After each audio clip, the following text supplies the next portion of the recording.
friends, now I am going to start next topic of class 12 chapter 11 in chemistry, that is physical properties of alcohol and phenol. Earlier I have told about the preparation of alcohol, preparation of phenol, how we can prepare the phenol. There are various methods for preparation. Alcohol, what is alcohol, phenol, all the things I have told in the earlier videos. Now I am going to tell you about the physical properties of alcohol and phenols, but how they differ from each other. So basically in this chapter 11 alcohol phenol ether I am going to discuss हम जो है physical properties of alcohol and phenol की पढ़ने जा रहे हैं. तो basically there are two properties that we are going to study in this video. First is boiling point and the second one is solubility. These two properties we are going to discuss of alcohol and phenol, boiling point and solubility. That's how boiling point of alcohol and phenol differ from each other. So first we discuss about alcohol and then phenol.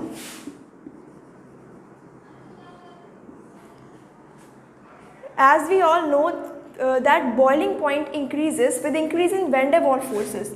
जो van der Waals force होती है उसके increase होने पर ही ये जो है boiling point increase करता है. van der Waals force increase तब होती है जब number of carbon cation increase करता है. With increase in number of carbon cation, जैसे जैसे कार्बन कैटायन इंक्रीज करता है वैसे वैसे बॉइलिंग पॉइंट इंक्रीज करती है. सो boiling point increases with increase in the van der Waals forces which increase with number of carbocation. जितनी लॉन्ग चेन होगी कार्बन की, जितनी लॉन्ग चेन होगी कार्बन की उसका उतना ही बॉइलिंग पॉइंट ज़्यादा होगा. Because boiling point is directly proportional. Means boiling point जो होता है वो इंक्रीज करता है van der Waals फोर्स के, और van der Waals फोर्स जितना नंबर ऑफ कार्बन के टाइम बढ़ेगा उतनी ही van der Waals फोर्स बढ़ेगी. इसका मतलब बॉइलिंग पॉइंट जो है सेकंड वाले का फर्स्ट के कंपैरिजन ज़्यादा होगा. Because there is 1 2 3 4 5 6 7 carbon, but यहाँ पे सिर्फ 1 2 3 4 कार्बन है. तो सो द एलिफेटिक चेन जो होगी वो ब्रांच एलिफेटिक चेन जो है कार्बन की टाइम की वो this one is greater than this, therefore the boiling point of this is greater. So the boiling point of alcohol of phenol increases with increase in the van der Waals forces, and van der Waals force which increase with number of carbon cation. तो जिसका जितना ज़्यादा carbon और long chain होगी उसका उतना boiling point increase करेगा. और van der Waals boiling point वो डिक्रीज करता है. Boiling point decrease with branching. Boiling point जो होता है ब्रांचिंग के साथ डिक्रीज कर जाता है. सपोज ये हमें ब्रांच कर दिया, कार्बन की ब्रांच कर दी, तो इसके अकॉर्डिंग अगर हमने ब्रांचिंग इंक्रीज कर दी कार्बन cation की तो वो क्या होता है, डिक्रीज कर जाता है. बॉइलिंग पॉइंट जो होता है with branching decreases. van der Waals forces decreases with branching of carbon cation. जैसे कि हमने कार्बन की कोई ब्रांचिंग कर दी, उस केस में जो सरफेस एरिया होता है, द सरफेस एरिया डिक्रीजेस, वो डिक्रीज़ कर जाता है विद इंक्रीज इन ब्रांचिंग. अगर हमने कार्बन कैटायन की ब्रांचिंग कर दी तो उसका सरफेस एरिया डिक्रीज हो जाता है, और with decrease in surface area van der Waals force decreases. van der Waals force decrease करती है, hence boiling point decreases. So the boiling point is greater of long carbon chain and lesser of branch chain, because in branch chain of carbon cation surface area decreases, and due to decrease in surface area van der Waals force decreases, which result in decrease in boiling point. In the same way phenol also, जितने ज़्यादा long chain होगी carbon cation की उतना ज़्यादा boiling point increase करता है. तो in comparison to alcohol and phenol, alcohol has greater boiling point as compare to phenol. Why? Because here is a long chain of carbon cation और number of carbon also greater होते हैं, but वहाँ पे phenol में branching हो जाती है, ring aromatic ring में सब्सटीट्यूट हो जाता है. Therefore the boiling point of alcohol is greater as compare to phenol. I have already told you that boiling point जो होता है वो इंक्रीज़ करता है with increase in van der Waals force. जो नंबर ऑफ कार्बन केटायन पे depend करती है। जितनी ज़्यादा लॉन्ग चेन होगी उतना ही बॉइलिंग पॉइंट इंक्रीज करेगा। Now second property which we are going to discuss is solubility. Solubility कैसे किसकी ज़्यादा रहती है in comparison to alcohol and phenol. We are going to discuss about the solubility. How solubility of alcohol and phenol differ. Solubility of carbon cation decreases. वो decrease करता है with increase in number of carbon cation. जो solubility होती है वो decrease कर जाता है with increase in the number of carbon cation. जैसे जैसे कार्बन केटायन बढ़ेगा वैसे वैसे सॉल्युबिलिटी डिक्रीज रहती है। Why? Because long chain of carbon act as hydrophobic in nature. Because जैसे कि हम कार्बन बढ़ाएंगे सॉल्युबिलिटी जो होगी वो डिक्रीज कर जाएगी। Why? Because long chain is hydrophobic in nature. Hydrophobic in nature means that it is water repelling. Water को अपनी तरफ अट्रैक्ट नहीं करती है. It is water repelling. Therefore, the solubility of alcohol decreases with increase in the chain because it acts as a hydrophobic in nature, which act as a mask. Long chain carbon की बढ़ेगी, number of carbon cation बढ़ेंगे. Hydrophobic nature के होंगे means water repelling. ये water को अपनी तरफ, अगर यहाँ पे H2O आ रहा है तो ये अपनी तरफ इसको आने नहीं देंगे because they act like a mask. Therefore इनकी सॉल्युबिलिटी जो होती है अल्कोहल की वो डिक्रीज कर जाती है with increase in the carbon cation. और lesser number of carbon cation जो लेस अल्काइल ग्रुप होते हैं वो are more soluble because of their less carbon chain. और in phenol you have discuss in phenol there is a benzene ring and OH is attached. This is act as a hydrophobic in nature. ये hydrophobic in nature होता है. This long benzene ring that act as a hydrophobic in nature. Therefore, it is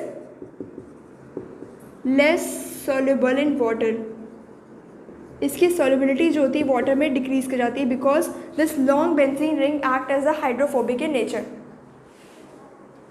So this is all about the solubility and boiling point of alcohol phenol ether.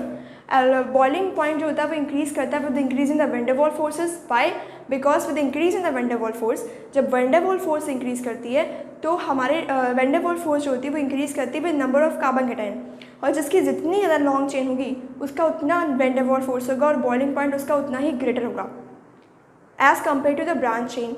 Branch में क्या होता है surface सीधा decrease कर जाता है जिसकी वजह से बॉइलिंग पॉइंट कम हो जाता है और लेस हो जाता है. एंड इन सॉल्युबिलिटी जो होती है वो इंक्रीज़ होती है ऑफ लेसर अल्काइल ग्रुप. जो लेस अल्काइल ग्रुप होती है उनकी सॉल्युबिलिटी ज़्यादा होती है बिकॉज उसमें कार्बन चेंज होती है कम होती है जो कि एक्ट करती है हाइड्रोफोबिक इन नेचर और वाटर को अपनी तरफ आने नहीं देती है. देयरफॉर जो लॉन्गर चेन होते हैं कार्बन के वो लेस सॉल्युबल हो जाते हैं. वाई? बिकॉज ये लॉन्गर चेंज होंगे कार्बन के वो वाटर को अपनी तरफ अट्रैक्ट नहीं करेंगे और वो लेस सॉल्युबल होंगे, less soluble. Therefore, solubility decrease with increase in the number of carbon cation, whereas boiling point increase with increase in the number of carbon cation. This is all about the physical property of alcohol and phenol. Okay. Now I'm going to discuss about the versatile nature of alcohol. Versatile nature of alcohol. कैसे alcohol versatile nature होता है? Versatile means that alcohol act as both nucleophile, alcohol दोनों nucleophile as well as electrophile act करता है. This is versatile nature of alcohol. Nucleophile means nucleus loving species and electrophile means electron loving species. So हम इन दोनों properties के बारे में discuss करने जा रहे हैं अल्कोहल के. अल्कोहल जो होता है दोनों एज ए न्यूक्लियोफाइल और एज ए इलेक्ट्रोफाइल दोनों काम करता है. कैसे? First we are going to discuss about alcohol as a nucleophile. कैसे? Suppose there is an alcohol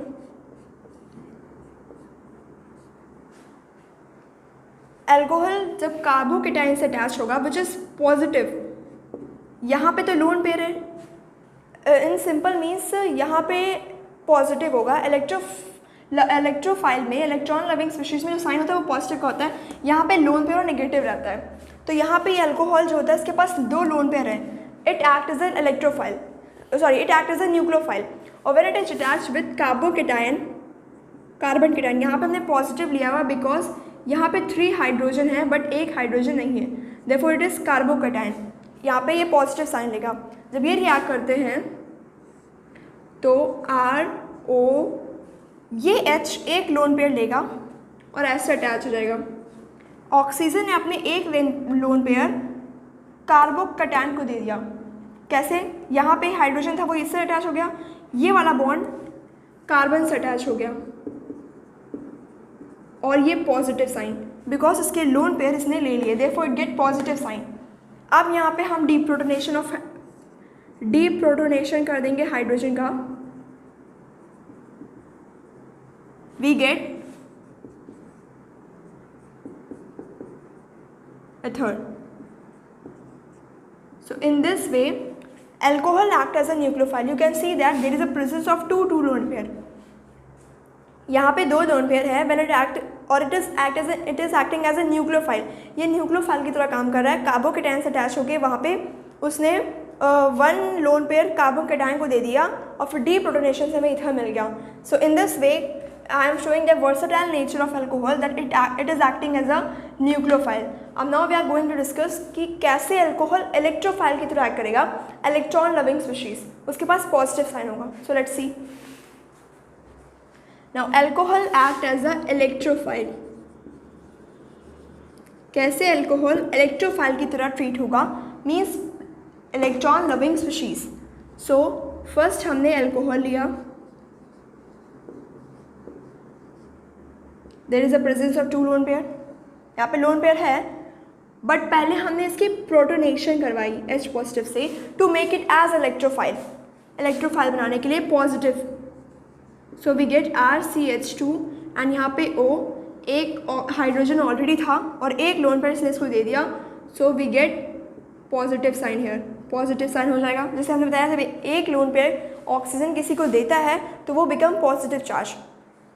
अब यहाँ से क्या होगा, ये जो वाटर है वो इजीली रिमूव हो जाएगा। वी गेट प्रोटोनेटेड अल्कोहल, ये प्रोटोनेटेड अल्कोहल है जो हमें मिला। अब जब हम RCH2OH2, ये OH2 लिखा हुआ है, इसको ब्रोमीन से रिएक्ट करवाएंगे which is acting as a nucleophile. ये नेगेटिव चार्ज है, हमने बोला था न्यूक्लियोफाइल के पास नेगेटिव चार्ज होता है बट यहाँ पे ये पॉजिटिव चार्ज आ गया तो it is acting as a electrophile. ये जो अल्कोहल है वो इलेक्ट्रोफाइल की तरह एक्ट करने लगा। अब क्या होगा, ये वाटर जो है वो ईजिली निकल जाएगा ऐसे और ब्रोमीन जो है इससे अटैच हो जाएगा, तो bromine will get attached. In this way, we can prove that alcohol act as a versatile nature. It act as both nucleophile as well as electrophile. Nuclear loving species or electron loving species. First, I have told you how alcohol act as nucleophile. कैसे उस पर lone pair होता है, वो donate करता है carbocation को and then deprotonation of hydrogen is there. But यहाँ पे पहले हमने अल्कोहल को पॉजिटिव में बदला, एज ए इलेक्ट्रोफाइल ट्रीट किया, फिर उसके बाद हमने ब्रोमीन से रिएक्शन करवाई। इन दिस वे अल्कोहल जो है इलेक्ट्रोफाइल की तरह ट्रीट हुआ। So it is all about that.